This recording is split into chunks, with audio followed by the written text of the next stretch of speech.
Lagrange, example 3. I think this is the last one because I'm super tired and I have a lot of other stuff to do. So again, I haven't made copies of these notes yet, so I'm gonna just put a piece of paper over this so I don't mess these up.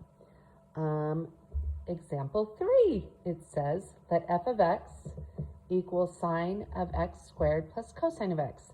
These are super popular.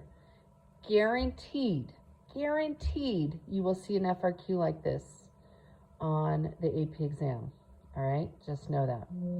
The graph of y equals, and then that says the fifth derivative of x is shown below. So this is the graph of the fifth derivative of x. It doesn't really come into play until later, but whoop, there it is, okay?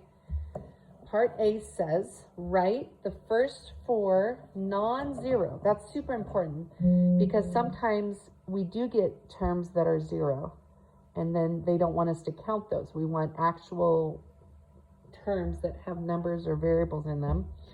Of the Taylor series for sine of x about x equals 0. So it's centered at 0. And then write the first 4 non-zero terms of the Taylor series for sine of x squared about x equals 0. So they're expecting us from here on to really have those Taylor series that are super popular just memorized without having to go back and generate them from scratch. So sine of x is one that we did do in our notes or homework, one or the other. And so this week, I believe I'm going to come up with some way for us to practice there's like 4 of them that are Taylor series that we have to have memorized. But this one and cosine x are necessary, like super necessary. So here's one way that I remember it.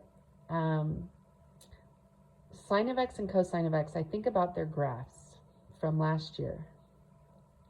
And sine of x starts at the origin, remember, and it goes up and then it comes down. And then on the other side of the origin, it continues on. So it has origin symmetry. So in Enhanced 3, we learned this. In origins, if it has origin symmetry, it's an odd function. Everybody say odd. So that means we're going to have x to the first over 1 factorial minus x cubed over 3 factorial. It alternates. Plus x to the 5th over 5 factorial minus x to the 7th over 7 factorial. That is the Taylor series, the first 4 non-zero terms, and we're just going to have that memorized. Really, really important.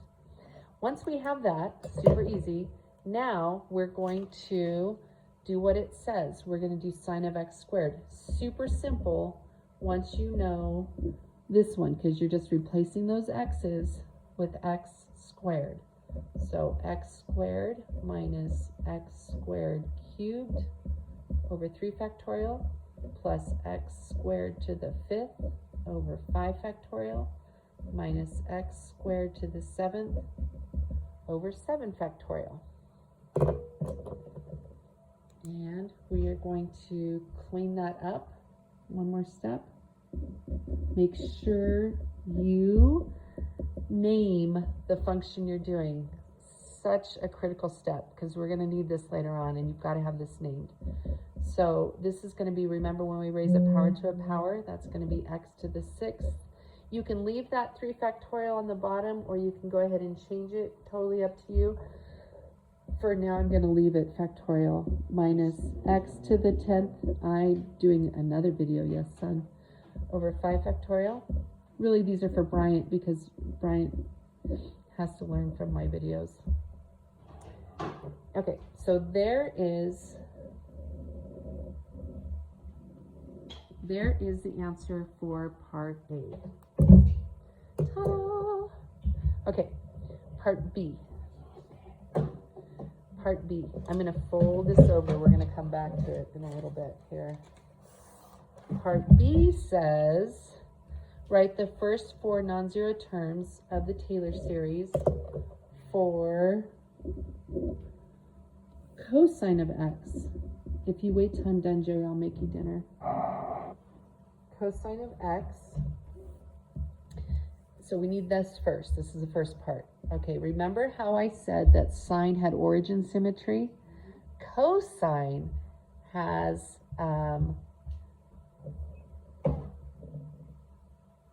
y-axis symmetry. Sorry, I was brain fart there. Has y-axis symmetry. When it has y-axis symmetry, it is an even function. Everybody say even function. So an even function, like to the 0 power, because that's even, is going to be a 1, because anything to 0 power is 1. And then we go ahead, it alternates, minus x squared over 2 factorial plus x to the 4th over 4 factorial, 1 more, x to the 6th over 6 factorial. So there is the first part, our 4 non-zero terms. Okay, now it says, this is what people will miss.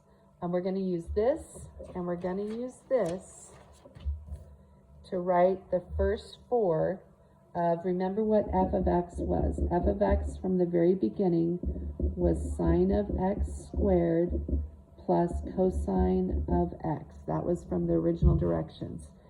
Again, you're definitely going to see one of these on the AP test, something like this.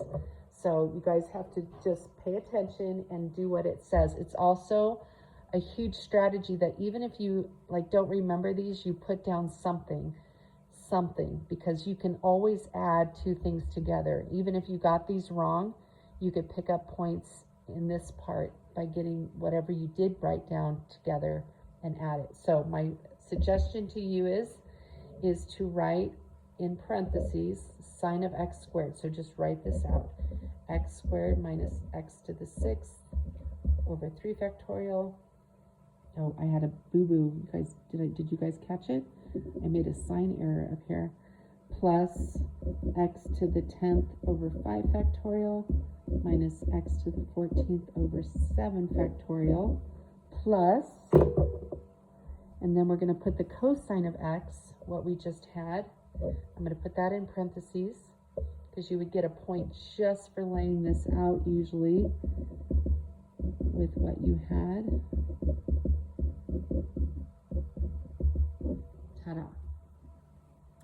Now we are going to want you to take it a step or 2 further. Remember, we only need 4 terms, right?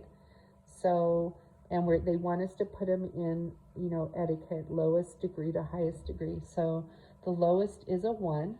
So we're going to have f of x, it's 1. My cat's crawling up here.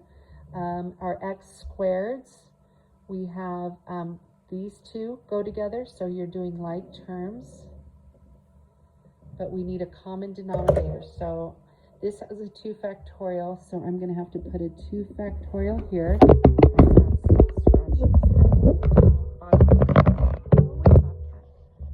And then on top we'd have to multiply by 2 factorial. Rubbing his face in there. Alright, so we're getting a common denominator. 2 factorial is really just a 2.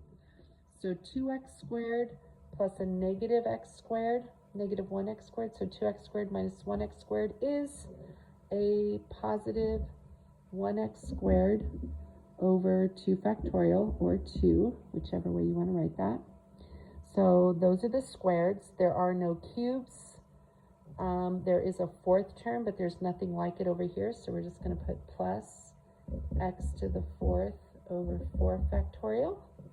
There are no 5th powers, but there are 6th degrees, these 2. So we have to get common denominators for these. And this is exactly what this looks like, folks, on the AP exam. So the problem is we have 6 factorial and 3 factorial. 6 factorial is 6 times 5 times 4 times 3 times 2 times 1. That's really 720 on the bottom, where 3 factorial is really a 6. So to make 6 turn into 720, we have to multiply top and bottom by 120. Okay, so we have a negative 120 x to the 6th minus 1x to the 6, so a negative and a negative stays negative. So we have a negative 121 x to the 6 all over, I'm going to go ahead and put 720 there. Oh, or you could put 6 factorial, whichever makes you happy. That is our 4 terms for part B. Okay? Part C. Part C says to find the value of f to the 6th derivative of 0. So people always struggle with this part, but it's so simple once you get the idea. I'm going to come back to here. So remember, part C wants f to the 6th derivative of 0. Like, that's what we're looking for. So this goes back to the Taylor series. Remember the Taylor series, where it's f to the n of a over n factorial x minus a to the n, right? That's our group tattoo from Taylor series. So this 6 means they want the 6th derivative, which is the 6th power. Bring this down here. So all we're looking at, I'm going to draw the little eyeballs. All we're looking at is this term, negative 121 over 720 x to the 6th. But even inside that, all we really want is this part. Well, this part is that little chunk right there. It's not the factorial on the bottom. It's not the x minus a to the n or x to the 6th. It's just the coefficient. So the answer is negative 121. That's all it is. Okay, part D. Joey, turn it down. I'm almost done. This is my last part. All right, so part D says let the 4th degree polynomial of f about x equals 0 using the information from the graph. Oh, we're finally going to use the graph of the absolute value of the 5th derivative of x to show that the difference between the polynomial, the 4th degree polynomial at 1/4 minus the function at 1/4 is less than 1 over 3,000. You're like, what? So people get so lost in the notation here. So I'm going to write it down. P4 of 1/4 minus f of 1/4. Remember, that is the error bound or whatever. We're using Lagrange here. And then remember, if this says 4, we need the absolute value of f to the 5th of this same piece. So 1/4 all over 5 factorial. And remember, we're still centered at 0 to the 5th.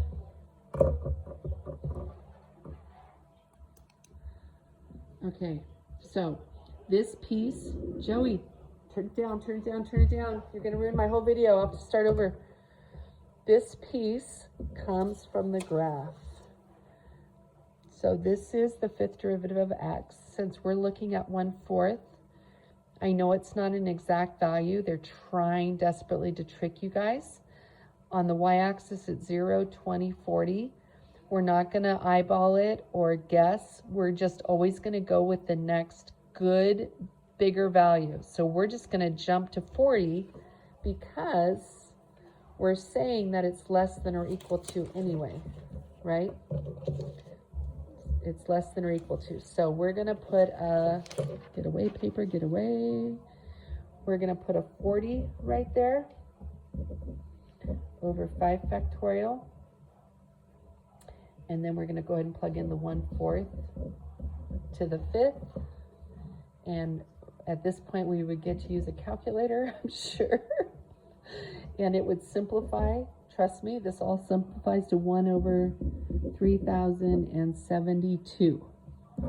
So remember what the question asked. It said, is it less than 1 over 3,000? This is less than 1 over 3,000, check. And ta-da!